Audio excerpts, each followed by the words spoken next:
और 4 एंड 7 में देखो तो 4 is greater than 28 and 7 is also greater than 28। ऐसे ही 5 is greater than 35, 7 is greater than 35। अब तुम यहाँ से एक चीज ऑब्जर्व करी हमने कि जो एलसीएम होता है वो या तो नंबर से बड़ा होगा या लार्जेस्ट नंबर के बराबर हो सकता है। तो LCM of numbers is always greater than और equals to the largest number।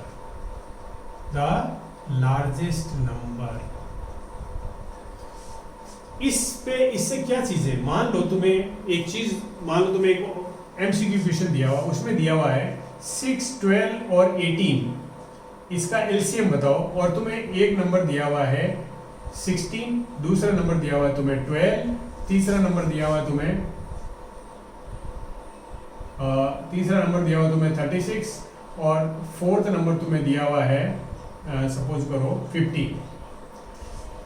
यहां पर तुम्हें no need to find out the LCM, none of this दिया हुआ नहीं है, तो इसमें से एक आंसर राइट होगा। तो तुम्हें ये सोचना होगा कि हमें ये पता है कि एलसीएम जो होगा वो तो ये 18 हो सकता था या इससे बड़ा हो सकता है। 18 जो यहाँ है नहीं, तो 18 जो इनसे बड़ा है वो एक ही ऑप्शन है 36, और ये आंसर हो गया तुम्हारा। You understood this? सो इस कंसेप्ट को हम इस तरह से यूज कर सकते हैं। क्या 6, 12 और 18 का एलसीएम पॉसिबल 18 क्या हो सकता है? 36 हो सकता है, क्योंकि ये लेस देन 18, ये 12 is less than 18, 15 is less than 18 और 18 यहाँ है 18 हो सकता है, 18 कुड बी, मतलब लार्जेस्ट ग्रेटर नंबर हो सकता है या फिर उससे छोटा होता है। तो दिस इज द ये प्रॉपर्टी ऑफ एलसीएम है कि LCM is always greater than और equals to the largest number whose LCM we are going to find out. आगे समझ में? चलो जी, अब यहाँ पर दूसरी चीज और है। तुम्हें अगर नंबर्स के बारे में नॉलेज है, नंबर्स पढ़ा है हमने पहले, हमने वीडियो मेरे देखे हैं, तो वहाँ नंबर्स तुम बता सकते हो कि ये जो दो नंबर है 4 एंड 7, ये what type of number are these two? These are coprime. Coprime का मतलब है कि there is no common factor except one common factor. इनके बीच में कोई कॉमन फैक्टर नहीं है, तो इनका जो एलसीएम आएगा वो इन दोनों को मल्टीप्लाई कर दे अगर डायरेक्ट हम, तो 28 आ जाता है। You understood?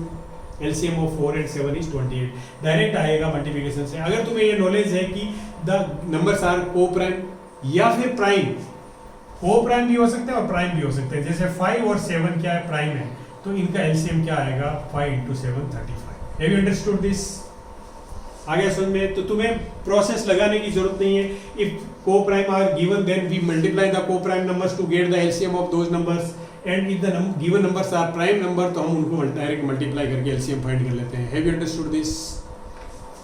ये तीन चीजें यहाँ तुम्हें पता लगी होगी क्या, कि जो एलसीएम है वो हमेशा जो नंबर दिए हुए हैं उनमें से ग्रेटेस्ट नंबर के बराबर हो सकता है या उससे बड़ा होगा, उससे छोटा नहीं हो सकता, not less than the greatest number.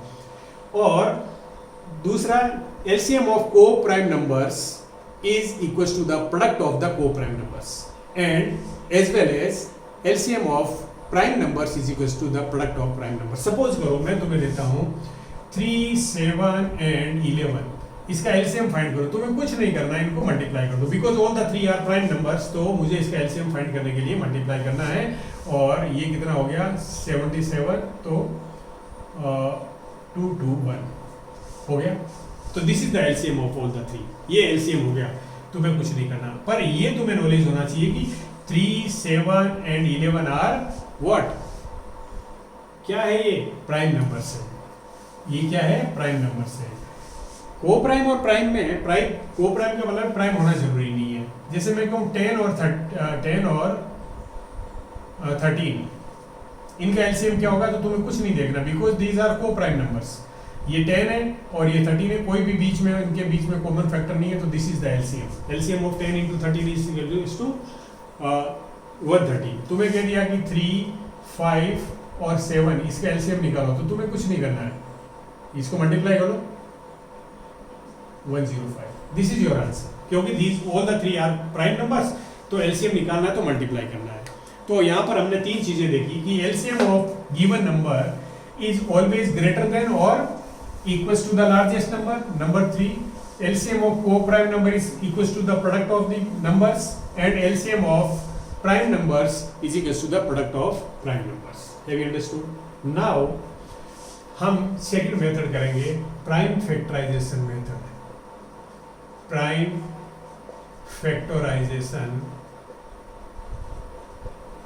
Method.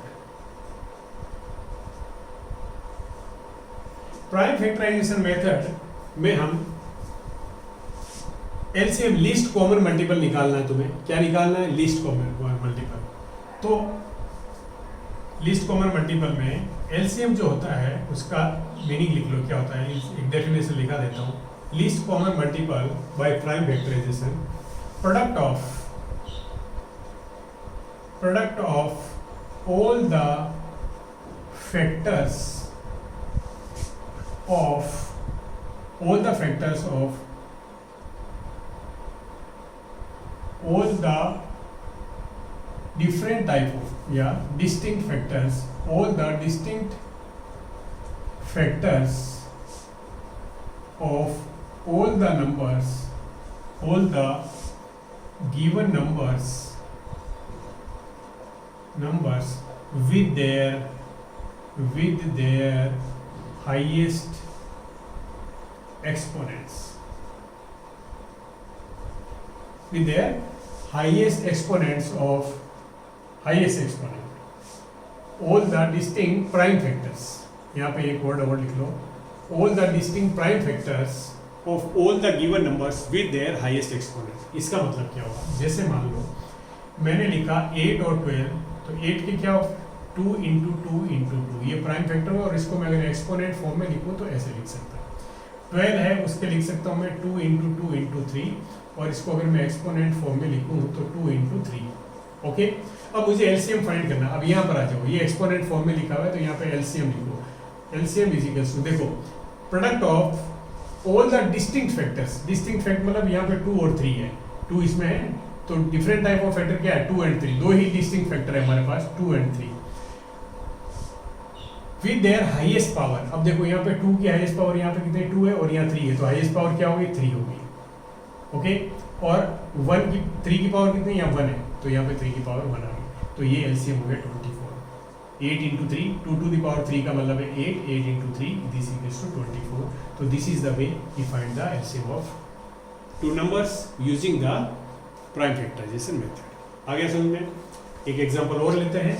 और एलसीएम क्या होता है प्राइम फैक्टराइजेशन फॉर्म में, ये मीनिंग तुम्हें आना चाहिए। Product of all the distinct prime factors of all the given numbers with their highest exponent. Okay, जैसे मान लो मैंने लिया 30 और 120, इन दोनों के लिए पहले 30 के प्राइम फैक्टर निकालो। 2, 15 आ गया, 3 आ गया, 5 आ गया और 5 आ गया। तो 30 के अगर मैं प्राइम फैक्टर लिखूं तो 2 इंटू 3 इंटू 5, 2 इंटू 3 इंटू 5, 3 हो गए। 120 के निकालो तो 2 का मतलब है 60, फिर 2 का मतलब करोगे तो 30, फिर 2 का मतलब करोगे तो 15, फिर 3 और फिर 5। तो ये हो गया। अगर मैं 120 के लिखूं तो 2 इंटू 2 इंटू 2 इंटू 3 इंटू 5। सो यहाँ पर अगर मैं एक्सपोनेंट फॉर्म में लिखूं तो 2 टू द पावर 3 इंटू 5, और यहाँ पे लिख सकता हूँ 2 इंटू 3 इंटू 5। ओके, अब हम एलसीएम फाइंड करते हैं। तो right the distinct different type of, तो यहाँ पे 3 तरह के फैक्टर हैं, 2, 3, 5, 2, 3, 5, 2 इंटू 3 इंटू 5। हाईएस्ट पावर 2 की कितनी है? 3, 1 की कितनी है? 1, 5 की कितनी है? 5, मल्टीप्लाई कर दो 8 इंटू 3 इंटू 5 और is equals to 120। Have you understood? तो 120 देखो ये था, तो इससे बड़ा नहीं, इसके इक्वल हो सकता है, मतलब इससे कम नहीं हो सकता, तो 120 could be the possible LCM of these two numbers. तो ये तरीका है। Have you understood how to find the LCM using prime factorisation method? और इस मेथड को स्पीड के लिए क्लब कर देते हैं हम, क्या जो कॉमनली यूज करते हैं सब जगह, कि अगर हमें 30 और 120 का फाइंड करना होता, 30 और 120 का फाइंड करना होता तो हम एक साथ लिख देते हैं और फिर प्राइम फैक्टर से डिवाइड करते हैं। 2 से जो डिविजिबल है तो ये 2 से डिविजिबल है। फिर ये देखते हैं कि जब तक 2 से कोई डिविजिबल है, जो नहीं है उसको एज इट इज लिख से जाओ। फिर 2 से डिवाइड करो, ये 15 आ गया, ये 15 आ गया। फिर 3 से हम डिवाइड करेंगे तो ये 5 आ गया, ये 5 आ गया। फिर 5 से डिवाइड करेंगे तो 1 और 1, और फिर इनको प्रोडक्ट फाइंड कर लेंगे। तो 2 2 4, 4 2 8, 8 3 24, 24 5 120। तो एलसीएम क्या आ गया? LCM is equals to 2 into 2 into 2 into 3 into 5 and this will be 120। तो इस तरीके से हम क्या करते हैं, कैलकुलेशन में जब यूज़ करते हैं तो भी इस तरह से हम कर सकते हैं। But this is not prime factorisation method, correct नहीं है। वो जो है इंडिविजुअली प्राइम फैक्टर्स निकालो, फिर हम फाइंड करते हैं तो इससे फाइंड करो। तो दीज आर द 2 मेथड्स। और मीनिंग एलसीएम का क्या मीनिंग होता है, मेरे हिसाब से समझ में आ गया होगा। तो अगर वीडियो अच्छा लगा है तो चैनल को सब्सक्राइब करो, फ्रेंड्स के साथ शेयर करो, रिलेटिव्स के साथ शेयर करो और लाइक करो, ताकि मुझे मोटिवेशनल सपोर्ट मिले। Bye, take care.